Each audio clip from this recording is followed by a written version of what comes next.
Also I don't understand the concept of a single best friend. అంటే ఇప్పుడు నీ best friend ఎవరు అని అడిగితే నాకు ఇన్ని పేర్లు వస్తాయి. ఎందుకంటే నాకు school best friend, college best friend, office best friend, best friend. Because ఒక్కొక్కరు ఒక్కొక్క దాని మీద కనెక్ట్ అవుతాం కదా. We have a lot of close friends. ప్రతి దాంట్లో డబుల్ మీనింగ్ ఎత్తకు నువ్వు. ఓకే. సో అలా డూ యూ గైస్ థింక్ ఒకళ్ళే I can share everything with one person ఉండొచ్చు, but do you guys think ప్రతిదానికి ఒక్కొక్కళ్ళు ఉంటారు, ఒక్కొక్కరితో ఒక్కొక్కటి మాట్లాడగలం, ఒక్కొక్కటి కంఫర్టబుల్ గా ఫీల్ అయ్యి జెల్ అవ్వగలం. ఇప్పుడు ఫర్ సపోజ్ ఏమైనా సినిమా చూసావు, దాని గురించి నీకు మాట్లాడాలని ఉంది, అదొక ఆర్ట్ సినిమా అనుకుందాం.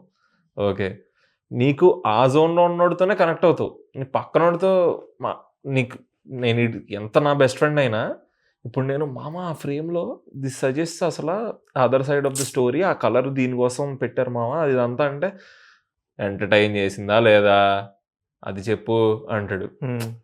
I can't make that conversation. So it happens. అంటే ఒక్క బెస్ట్ ఫ్రెండ్ అని ఏమి ఉండదు, ఒక్కొక్కటి ఒక్కొక్కరితో షేర్ చేసుకుంటాం అనమాట. బట్ బెస్ట్ ఫ్రెండ్ అనే కాన్సెప్ట్ ఎక్కడ వస్తుంది అంటే, are they there when you really need them. To be honest, ఈ అడల్ట్ ఏజ్లో కూడా we're very picky in our friendships, very very. So ఉన్నోళ్ళని జాగ్రత్త కాపాడుకుందాం అన్న మోడ్లోనే ఉంటాం తప్ప కొత్త వాళ్ళ వైపు మనం ఎక్కువ వెళ్ళలేము కూడా. సో ఉన్నోళ్ళలో కూడా చిన్న చిన్నవి వస్తాయి, బట్ స్టిల్ వాళ్ళు ఎప్పుడు మనతో ఉంటారు కాబట్టి we get used to them. కాబట్టి మల్టిపుల్ పీపుల్ ఉంటారు. తక్కువ మందిలో కూడా మళ్ళీ లైఫ్ హ్యాపెన్స్. కొన్నిసార్లు కొంతమందికి న్యూ రిలేషన్షిప్స్ రావచ్చు, ప్రయారిటీస్ చేంజ్, ఆర్ కరియర్స్ మారొచ్చు. కరియర్స్ మారినప్పుడు ఆబ్వియస్లీ ఇప్పుడు నాకు ఆఫీస్ లో నా బెస్ట్ ఫ్రెండ్ ఉంటుంది, now she is going to a new job. So now it might not be the same thing, we still have the same love towards each other, కానీ అలాగే same మేము office లో కూర్చున్నట్టే అట్లా రోజు కూర్చుంటామా, not possible. She'll be in a different office. So లేదా ఇంకొంతమందికి పెళ్లిళ్ళు అవ్వచ్చు, పిల్లలు పుట్టొచ్చు. So everything will change, but it is us who has to put in those efforts. ఇంకా okay, we might not meet every single day. ఇప్పుడు మనం కూడా ఏమి రోజు కలవము, రోజు ఫోన్లలో మాట్లాడుకోము, but we know what is happening in each others life when we meet. ఎక్కడైతే ఆపేసామో we just pick it up from there. So that is ఉంటే ఆ స్పార్క్ ఉండాలి. ఏ అని నేనంటే ఆడు ఏ జిల్లాలు ఇస్తాడే అన్నాడంటే అయిపోయింది. మా ఏం చేసావు లాస్ట్ 1 month అంటే ఇట్స్ వెరీ సాడ్ రా అంటే సేమ్ హియర్ మా. ఇప్పుడు స్కూల్ ఫ్రెండ్స్ అలాగే ఉంటుంది.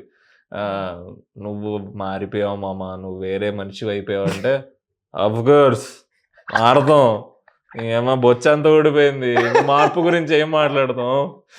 Change is constant and you have to understand that. ఏం లేదు, సింపుల్. ఒకడొచ్చి ఎన్ని రోజులు అయిపోయినాయి ఎంతైనా సరే ఒకడొచ్చి ఏ అనగానే అనాలి అంతే. ఇట్స్ దాట్ సింపుల్ అనమాట. ఇంత మందిలో sometimes it becomes difficult to navigate in this relationship also. ఇప్పుడు నాకు అనుకో, for example for me personally నా బర్త్డే వస్తే నాకు ఇట్లా టెన్షన్ వచ్చేస్తా ఉంటుంది, ఇంతమందిని ఎలా అకామిడేట్ చేయాలి నేను ఒకే రోజు. నేను because I'm that kind of a person who cannot club my friends. ఆ గ్రూప్ ఈ గ్రూప్ నేను కలపలేను, because I'm a different person to each of them.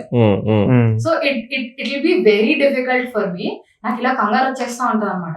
ఇప్పుడు వాళ్ళని వీళ్ళని ఎలా కలపాలి, కలిపితే వీళ్ళు జెల్ అవుతారా అవ్వరా, లేకపోతే will they think something, అన్ని ఇట్లా ఫుల్ ఓవర్ థింక్ చేసేస్తాను. నేను ఇక్కడ కాసేపు ఉంటే వాళ్ళు వీళ్ళతో ఎక్కువ టైం స్పెండ్ చేస్తుంది అనుకుంటదేమో. ఆల్రెడీ ఇప్పుడు ఉంటారు కదా మనకి, ఇప్పుడు నేను మీతో కొంచెం ఎక్కువసేపు ఉంటున్నాను అనుకో, నా కాలేజ్ ఫ్రెండ్స్ నువ్వు వాళ్ళతోనే ఉంటావు, మాతో ఎప్పుడు.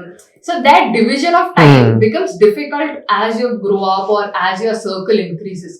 సో అలా నావిగేట్ చేయడంలో మీకు డిఫికల్టీ అనిపిస్తుంది, because that is something that I struggle with some times.